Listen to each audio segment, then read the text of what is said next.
ગુજરાતમાં બુટલેગરો બેફામ છે। અરવલ્લી જિલ્લામાં પોલીસ અને બુટલેગર વચ્ચે જે બબાલ થઈ છે તેવી બબાલ ગુજરાતમાં ક્યાંય થતી નથી। આ ઘટના ગઈકાલે સામે આવી। અહીં એક કોન્સ્ટેબલ પર મોતનો હુમલો થયો। આ હુમલાખોર એક બુટલેગર છે। કેવી રીતે હુમલો કર્યો તેની પૂરી કહાની કંઈક આવી છે।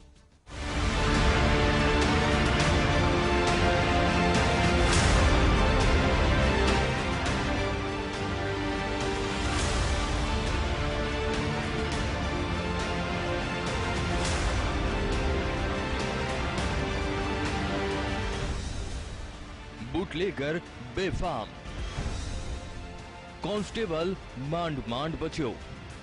આ ઘટનામાં બુટલેગર બેફામ છે। ટીવી સ્ક્રીન પર જોવા મળતા આ શખ્સ પર એક નજર કરો।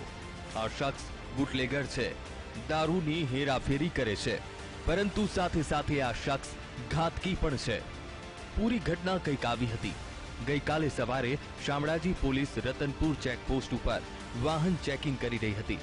દરમિયાનમાં રાજસ્થાન બાજુથી એક યુવક ગાંધીનગર પાસિંગની સ્વિફ્ટ કારમાં દારૂ ભરી લવાતો હતો, જેનો પીછો રાજસ્થાન પોલીસ પણ કરી રહી હતી। આ કાર બુટલેગરે રતનપુર પોસ્ટ પર ઊભી ન રાખી। બાદમાં શામળાજી પોલીસે આ કારનો પીછો કર્યો હતો અને આગળ આરટીઓ પાસે નાકાબંધી કરી ગાડી રોકવા ઉભેલા શામળાજી પોલીસ મથકના પોલીસ કોન્સ્ટેબલ જીતેન્દ્રભાઈ ડામોર પર ગાડી ચડાવી દેવાનો પ્રયાસ કર્યો, જેમાં કોન્સ્ટેબલનો આબાદ બચાવ થયો હતો, પણ પગે ફ્રેક્ચર થતા સારવાર માટે મોડાસાની ખાનગી હોસ્પિટલમાં સારવાર માટે ખસેડાયો હતો। ટીવી સ્ક્રીન પર જોવા મળતો આ છે કોન્સ્ટેબલ જીતેન્દ્ર ડામોર। આ કોન્સ્ટેબલ માંડ માંડ બચ્યો છે। હાલ તે સારવાર લઈ રહ્યા છે। જીતેન્દ્રભાઈ પર ગાડી ચડાવીને બુટલેગર ફરાર થઈ જાય તે પહેલા જ પોલીસે તેને દબોચી લીધો। हाल आ शख्स जेल में दिवसों काढ़ी रह्यो छे।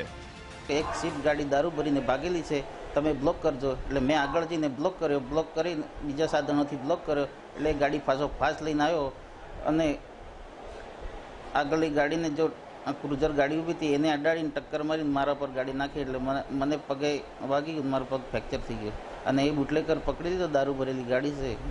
એ બંને ઇસમો રાજસ્થાનના છે। પુષ્કર બિશ્નોઈ અત્યારે ભાગી ગયો છે અને એમને પકડવા માટે અમારી તજવીજ ચાલુ છે। એલસીબી, એસઓજી, પેરોલ ફરલોની ટીમો એમના પાછળ લગાવી દીધી છે। આ ગાડી હની પેલેસ હોટેલ કરીને જે રાજસ્થાનમાં હોટેલ છે એના પાછળ એક ઠેકા ઉપરથી ભરીને આવતી હતી અને આગળની તપાસ હાથ ધરી છે। હુમલા બાદ પોલીસ દોડતી થઈ ગઈ અને ટીવી સ્ક્રીન પર જોવા મળતા આ શખ્સને દબોચી લેવામાં આવ્યો છે। પોલીસ જાપ્તામાં જોવા મળતો આ છે ओम प्रकाश डांगी। પોલીસે આ શખ્સને મુદ્દામાલ સાથે ઝડપી લીધો છે। આરોપી એવું માનતો હતો કે તે પોલીસને થાપ આપીને ફરાર થઈ જશે, પરંતુ એવું કશું થયું નથી અને શાતીર શખ્સ આવી ગયો જેલના સળિયા પાછળ। ત્યારબાદ આરોપીની કારમાં તપાસ કરતા કારમાંથી 32 પેટી દારૂ, કિંમત 1,15,000નો દારૂ મળી આવ્યો। તો પોલીસે આ દારૂ અને કાર સહિત 4,18,000નો મુદ્દામાલ કબજે લીધો હતો। પોલીસે આ ગુનામાં ફરાર અન્ય પુષ્કર બિશ્નોઈ અને દારૂ ભરી આપનાર સુનિલ બિશ્નોઈ સહિત 3 આરોપીઓ સામે પ્રોહિબિશન તેમજ પોલીસ ઉપર હુમલો કરી મારી નાખવાનો પ્રયાસ કરવાનો ગુનો નોંધ્યો હતો। સમગ્ર મામલાની તપાસ માટે ડીઆઈજી તેમજ જિલ્લા પોલીસ વડા સહિતના ઉચ્ચ અધિકારીઓ પણ શામળાજી ખાતે દોડી આવ્યા હતા અને ઘટનાની તપાસ હાથ ધરી હતી। પોલીસ છે ત્યાં સ્થળ ઉપર બાકીની પોલીસ ભેગી હતી। તે એક આરોપીને પકડી લે છે, એક આરોપી ભાગી જાય છે। પુષ્કર બિશ્નોઈ જે છે એ એક આરોપી છે અને બીજો ભાગી જનાર છે અને સુરેશભાઈ બિશ્નોઈ છે ડ્રાઈવર, એને પકડી લે છે પોલીસ અને અત્યારે આ લોકો વિરુદ્ધમાં ગુનો દાખલ કરે છે। એમાં લગભગ 30 પેટી દારૂ હોય છે, જે દારૂની અંદાજે કિંમત છે 1,15,660 અને દારૂની ગાડીની કિંમત 3 લાખ। 2 મોબાઈલ કબજે કર્યા છે 3,000ના, એમ કરીને ટોટલ 4,18,000નો કેસ કર્યો છે દારૂનો અને આને આ પ્રકારનો બનાવ ગંભીર બનેલો છે। અનેક વખત પોલીસ પર હુમલો, રતનપુર બોર્ડર બદનામ। આ પહેલા શામળાજી પોલીસ પર હુમલા થઈ ચૂક્યા છે। આ હુમલામાં એક પીએસઆઈ AK વાળાનું મોત થયું હતું। ત્યારબાદ બીજી ઘટના સામે આવી હતી। તારીખ 22 માર્ચ 2015ના રોજ બુટલેગરની કારે ટક્કર મારી એક પોલીસ કર્મચારીને ઈજા પહોંચાડી હતી।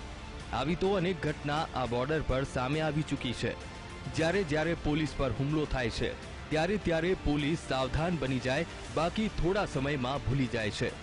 જે બુટલેગરે પોલીસ પર હુમલો કર્યો તેવા હુમલાખોર બુટલેગર સામે કડક હાથે કામ લેવાની જરૂર છે।